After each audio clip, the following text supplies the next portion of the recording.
ما كان وما يكون وما سوف يكون وما هو كائن وما هو لم يكن لو كان كيف كان إنما أمره بين الكاف والنون إذا أراد شيئا أن يقول له كن فيكون أشهد أن لا إله إلا الله عالم المكنون وأشهد أن محمد رسول الله شفاعتها يحتاجها المؤمنون وبعد معاشر الحاضرين الصائمين القائمين رحمكم الله. Di salah satu firman-Nya Allah di dalam surat Ar-Ra'd, Allah menjelaskan ada satu surga yang surga ini ditempati khusus untuk mereka sekeluarga.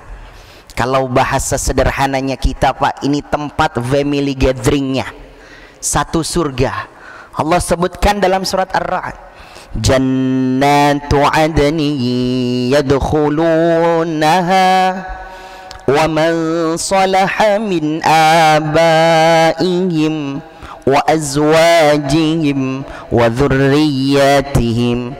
Ada satu surga yang Allah siapkan, sudah Allah setting dari sekarang ini, khusus buat mereka dan orang tua mereka.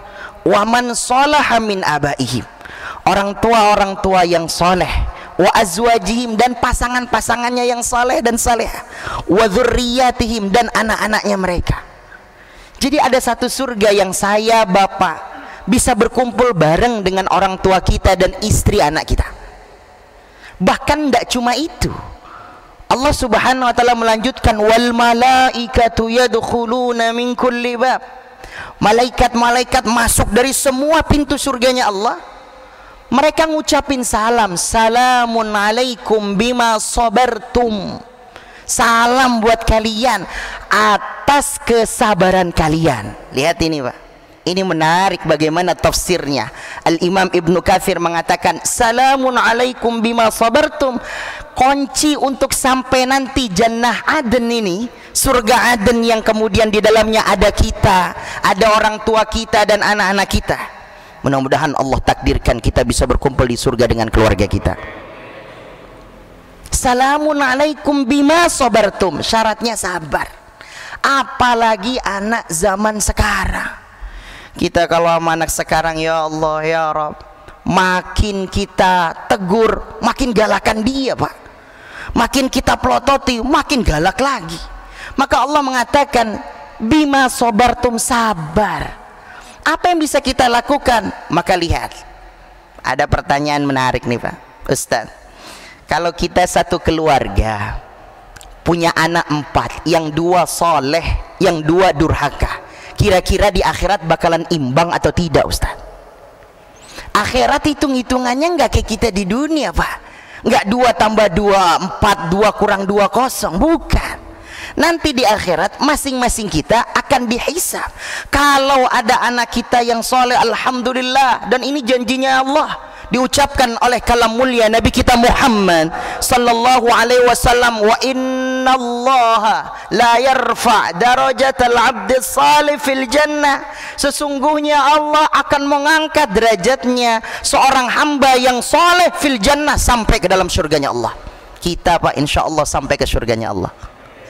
Lalu kemudian orang yang masuk surga ini berkata kepada Allah, fayaqulu ya Rabb, dia berkata, ya Allah, min aina hadzali, ini dari mana kok saya dapat kenikmatan ini, bisa keangkat derajat saya sampai ke surga ini?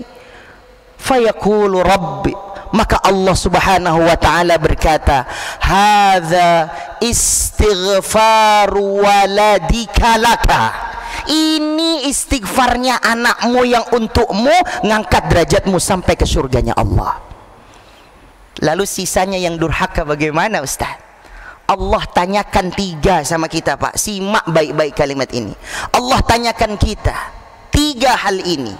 Atakuna mau'izatan lahu, kita sudah ngasih nasihat sama dia belum? Sudah ngingetin belum? Nak, sholat. Iya, apa sih, Pak? Sholat, nak. 1000 kali anak kita bilang enggak, 1000 kali kita suruh dia sholat. 1000 kali anak kita bilang nggak mau ngaji, 1000 kali kita ajak dia ngaji. Yang kedua ditanya, sudah berikan kepada mereka pendidikan agama belum?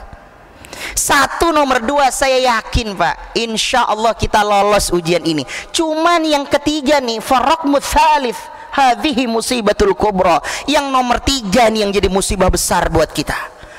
Ditanya sama Allah, ataqnatu min rahmati rabbi, kamu putus asa nggak dalam mendidik anakmu? Keluar nggak kalimat, ya sudah nak, terserah kamu, mau sholat nggak sholat terserahmu, kamu mau meluk agama terserahmu, apapun terserah, mau Islam mau kafir terserah kamu.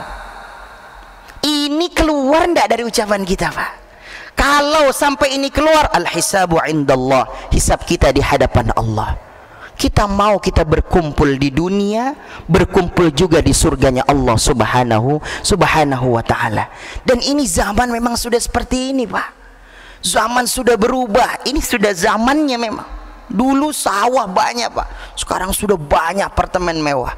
Dulu banyak rawa-rawa, sekarang sudah berubah villa. Dulu kalau tempat gelap, orang kampung kita nyebutnya apa Pak?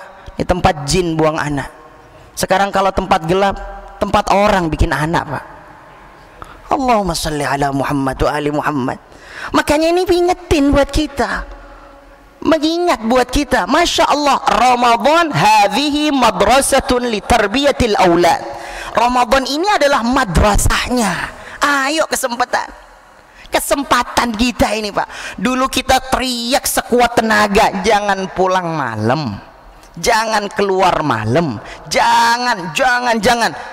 Hadhihi ni'matun min ni'amillah, di antara nikmat-nikmat yang Allah kasih. Hikmahnya sekarang nggak perlu kita larang anak-anak kita nggak keluar, memang nggak boleh. Tapi ketika sudah nggak keluar, apa yang bisa kita lakukan di dalam rumah kita? Maka hari ini kemudian kita mengaji Pak, yang harus kemudian kita pegang betul-betul, yang harus kemudian jadi pedoman kita terhadap anak kita. Dua standarnya Pak, jangan tidur nyenyak. Jangan kemudian kita makan enak kalau anak kita belum dua Pak. Saya ulang, jangan tidur nyenyak, jangan makan enak kalau dua belum kita dapat dari anak-anak kita. Mudah-mudahan anak-anak kita dapat dua golongan ini. Yang pertama, kalau anak kita belum menjaga sholat 5 waktunya, jangan tidur nyenyak Pak. Itu hisab kita di hadapan Allah. Sampai kapan Ustadz tugasnya orang tua ngingetin anaknya sholat? Punten Pak, boleh diingatkan kita sampai kapan? Sampai kapan? Al-Imam Al-Hasan Al-Basri lamma yuqalu wa yus'al, ketika ditanya, ya syekhuna mata natawaqqafu an amri auladina bis salah. Ada seorang yang sudah capek, tuan guru, kita udah capek nih ngurus anak begini, nyuruh sholat masih tidak mau sholat. Sampai kapan kita boleh berhenti untuk nyuruh nasihati anak kita buat sholat? Karena saking susahnya. Apa kata beliau? Lamma farraqallahul jasada warruh wa hadha hiya al-isyarah. Ketika kemudian Allah sudah ngasih isyarah terpisahnya ruh dengan jasad, maka itu waktunya berhenti nyuruh anak kita sholat. Berhenti Pak, selesai sudah. Maka selama ruh masih ada, maka lisan ini masih bisa mengucap, telinga kita masih bisa mendengar sebuah salatu wassalamu alaik, masih mendengar kalimat itu, anak kita bangunkan. Ayo nak, masih ngelawan lagi, baik, besok coba lagi, besok coba lagi. Seraya terus minta sama Allah, Rabbi auzi'ni an ashkura ni'mataka allati an'amta alayya wa ala walidayya wa an a'mala salihan tardah wa aslih li fi dhurriyyati. Ya Allah, terima kasih udah ngasih nikmat sama saya, nikmat juga dari orang tua saya yang udah ngedidik saya. Sekarang satu lagi ya Rob, anak saya nih, turunan saya. Wa aslih li fi dhurriyyati, bikin anak-anak saya ini anak-anak yang saleh. Terus Pak, ingatkan. Sampai kapan? Sampai kalam kita sudah mengucapkan kalimat la ilaha illallah, dan itu adalah di akhir hidup kita. Maka jangan tidur nyenyak, jangan makan nyaman kalau anak kita belum menjaga 5 waktunya. Kedua, jangan kemudian kita terlena kalau anak kita belum bisa baca Al-Quran. Jangan Pak, jangan. Apa sebabnya? Surat Al-Ala ayat yang terakhir, apa kata kita? Allah subhanahu wa ta'ala menyebutkan, sanad'uz zabaniyah kalla la tuti'hu wasjud waqtarib. Berapa kali terulang kalimat ini di lisan dan telinga kita. Maka kemudian lihat bagaimana tafsirnya. Sanad'uz zabaniyah.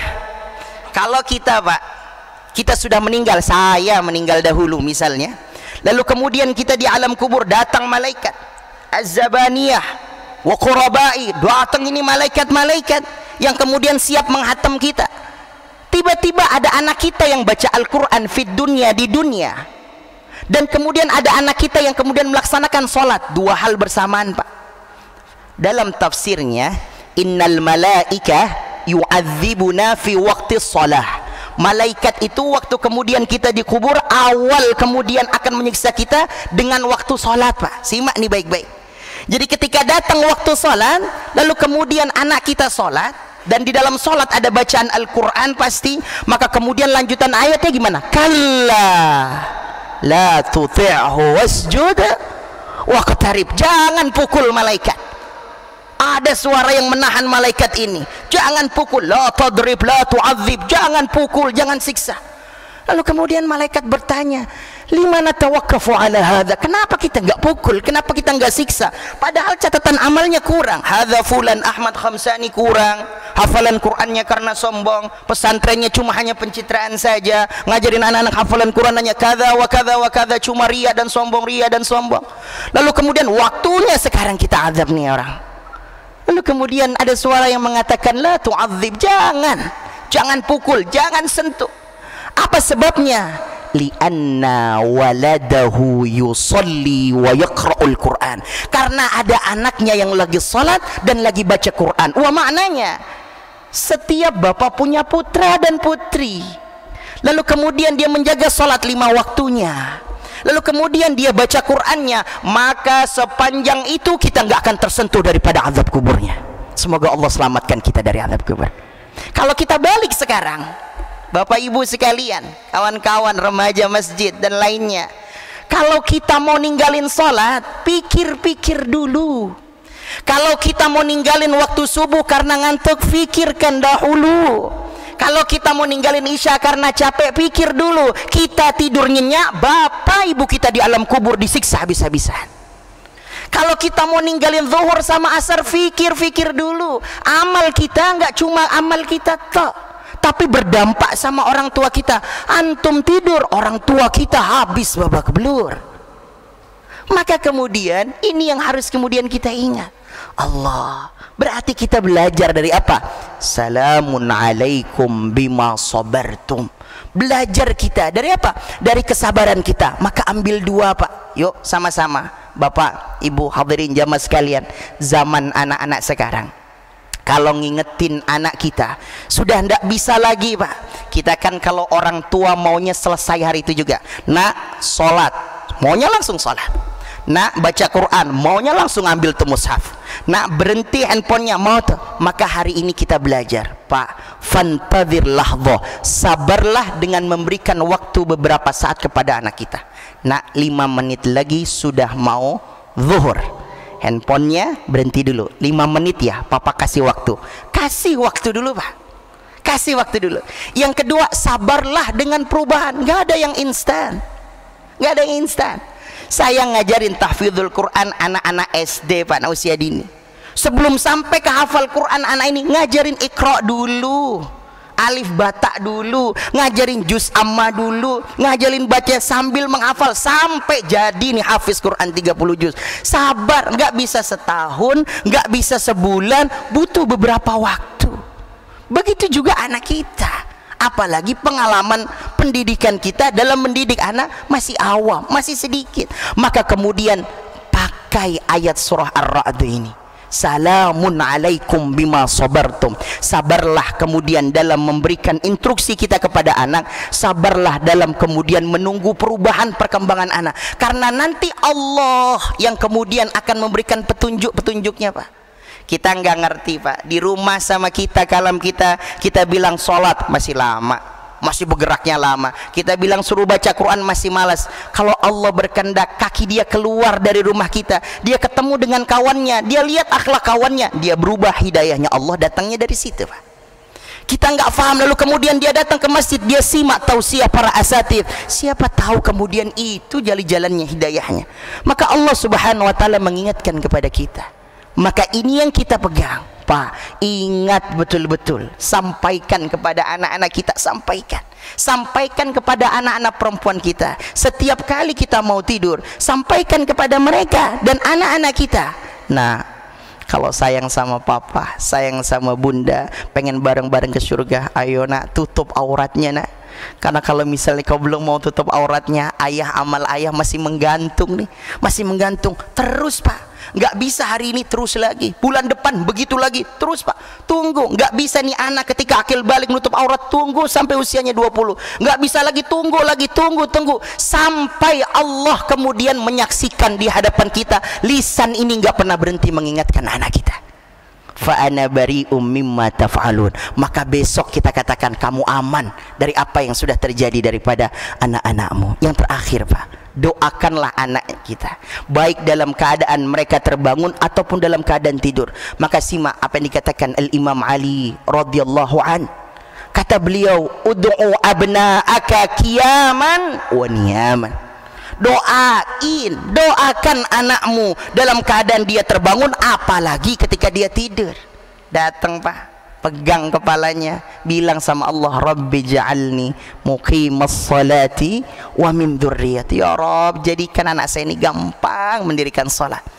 Pegang lagi dadanya, Pak, bilang sama Allah, Rabbana hablana min azwajina wa dzurriyyatina qurrata a'yun waj'alna lil muttaqina imama. Doakan di 3 tempat sebagaimana Rasulullah memegang kepada Al Hasan dan Husain. Pegang ubun-ubunnya, Pak, lalu doakan dia, Rabbi habli minas salihin. Kalau bapak nggak hafal, baca apa sajalah, ya Allah, jadikan anak saya anak yang soleh. Yang kedua, kemudian pegang nih hatinya, pegang nih, Pak, dadanya, lalu mengatakan Rabbana hablana min azwajina wa dzurriyyatina qurrata a'yun. Anak kita yang akan menjadi pelipur lara, bikin hati kita senang.